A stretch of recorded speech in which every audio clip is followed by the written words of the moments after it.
grind hard to get ahead. You trying to go backwards. Feeling like the old me. Feelings from the past, pray the Lord block it all out. I was in love with you. What's up, what's up, what's up, what's up? It's your boy, KevinTooturnt on this YouTube shit. Hey man, say man, we are lit, lit in 3 motherfucking tens, man. Turn. We on this motherfucking YouTube shit. Hey man, Black Lives Matter, bruh. You know how lives matter, but there's a big ass but, man. Y'all some big ass dummies, whoever donate that money to them Black Lives Matter. Why the fuck are you donate to a Black Lives Matter company, bitch? You donate to us. The niggas who actually need the fucking shit. Nigga, these niggas out here spending half of that money on big ass mansion. I heard they spend like 64 million on a mansion, bruh. Nigga, why y'all donating to a Black Lives Matter organization and not to the people who are black? That's where y'all money gone. We've been watching VG. Let's go. A new piece in the New York Magazine looks into some pretty worrisome financial issues involved in BLM, Black Lives Matter. Now, there have been accusations against the founder, Patrisse Cullors, involving, essentially self-dealing, using some of the charitable donations to Black Lives Matter for her own purposes. Those were stories that I mostly ignored, brushed off. As we know, BLM has been attacked and targeted by the right wing since the very beginning. But all of a sudden, the New York Magazine came out with this piece that was well-researched, well-sourced, and was also written by an African-American journalist who has been a victim of police violence himself. And so I wanted to hear what his story was, what this story was, and what he found through his reporting. And the findings are worrisome, but I will say this. The biggest issue that I see is the lack of transparency in regard to the money that was raised by Black Lives Matter. And more importantly, where that money was spent. Why would you give it to a fucking Black explanation Lives company? For a lot of what was written here, but it's really difficult to find an explanation when there's a lack of transparency in regard to the money.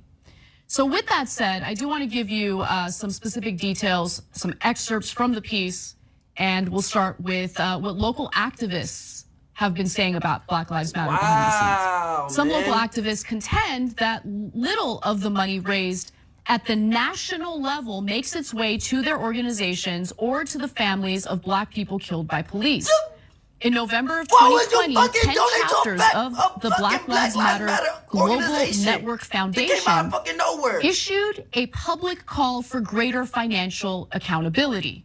In fact, their statement said this, they were very clear. For years, there has been inquiry regarding the financial operations of Black Lives Matter Global Network Foundation, and no acceptable process of either public or internal transparency about the unknown millions of dollars donated to the organization, which has certainly increased during the time of pandemic and rebellion. We're going to get to specific numbers in just a moment. But in response to that criticism, in response to that statement, Black Lives Matter did what I think is the right thing. They finally were a little more transparent. Now, here's what we learned through the report that they released about a year ago.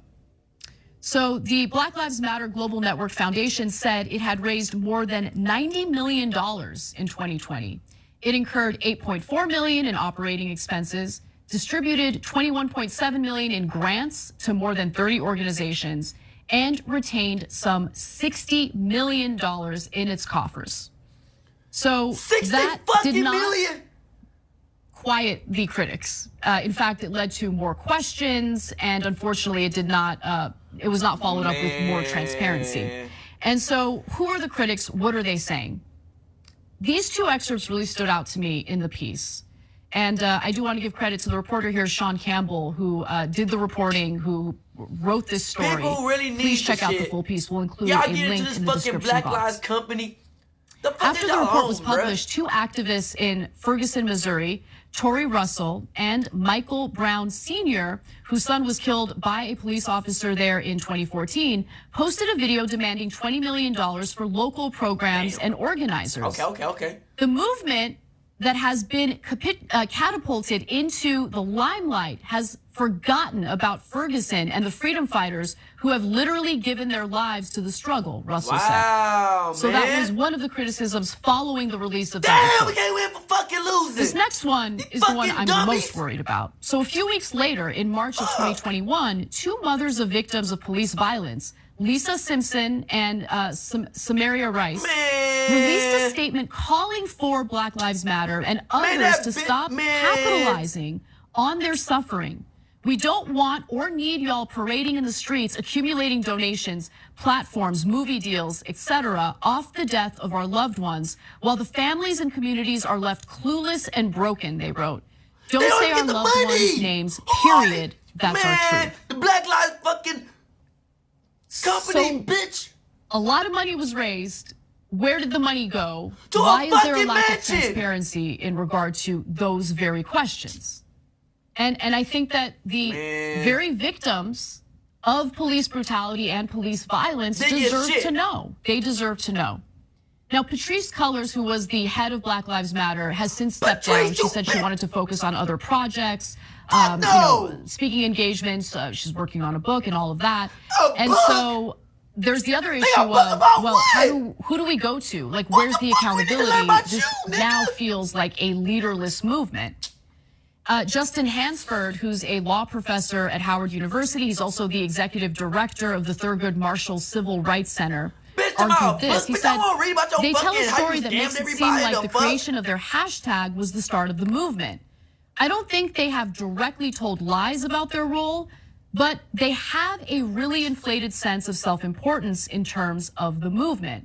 And so there's been this disconnect between this national organization and the local chapters or the local activists and organizers. Bruh, and that disconnect, that frustration, that lack of transparency has really led to a splintering within Black Lives Matter, according to this reporting. Give it back to the people who actually need it. There's also some issues in regard to possible self-dealing. Now, that is something that is being speculated on. That is not something that has been proven. I want to be abundantly clear about that. It's something that could have a clear explanation if there's more transparency. But unfortunately, there isn't transparency, and people are left speculating or guessing as to what's really going on here. Aside from BLM Global Network Foundation, Cullors has started or helped lead several other organizations, including 3 related to criminal justice reform and prisoners' rights: Dignity and Power Now, Justice LA, and the Justice Teams Network. According to filings, money sometimes flows between the organizations. And so when you see that happening, and on top of that, there's a lack of transparency and a lack of accountability for the very activists and organizers on the ground who want answers to these questions, you're going to run into problems. Oh, my goodness. So, for instance, in 2018, the Justice Teams Network received $400,000, a $400,000 grant to support work for Justice LA. From its website, Justice LA looks like an autonomous group, but users who click to donate are directed to a PayPal account for Dignity and Power Now. So obviously the money's flowing from all these various organizations that Cullors had founded. The organizations are linked through a person named Chrisman Bowers. He is listed as Dignity and Power Now's chief financial officer and as the treasurer of a local political committee, Reform LA Jails. In 2019, while working on an ultimately successful ballot initiative, Reform LA Jails collected more than $1.4 million in contributions. Wow. Now, where did the money go? $1.4 million is a lot. And people who donate deserve to know where that money is going. How is that money helping to advance police reform, to protect communities, to maybe even fund programs that help underprivileged youth? Well, more than half was paid out to just 4 recipients. The group sent more than $270,000 to Bowers' consulting company, as well as some $211,000 to Asha Bandali, a friend of Cullors who co-wrote her memoir.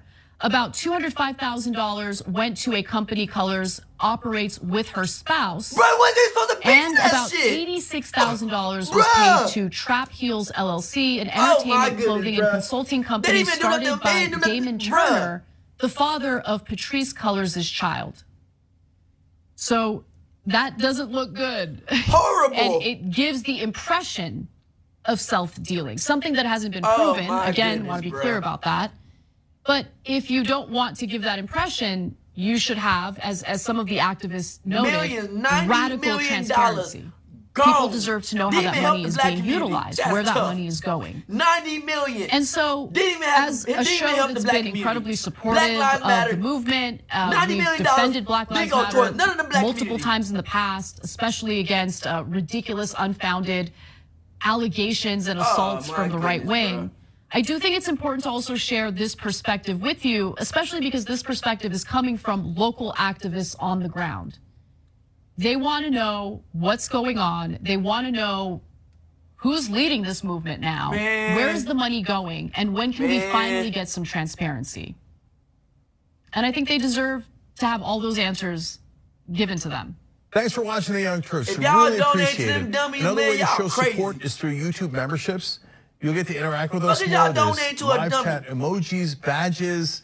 You've got emojis of me, Anna, John, JR. So those are super fun. But you also get playback of our exclusive member-only shows and specials right after they air. So all that, all you gotta do is click that join button right underneath the video. 2020. Thank you. Y'all donate to that fucking organization. Y'all idiots.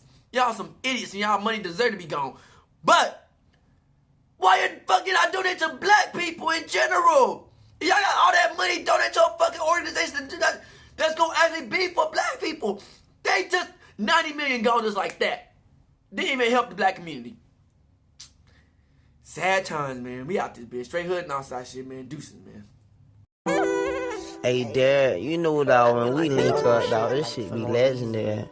You know this instrumental, you the engineer on it, so Kodak everywhere.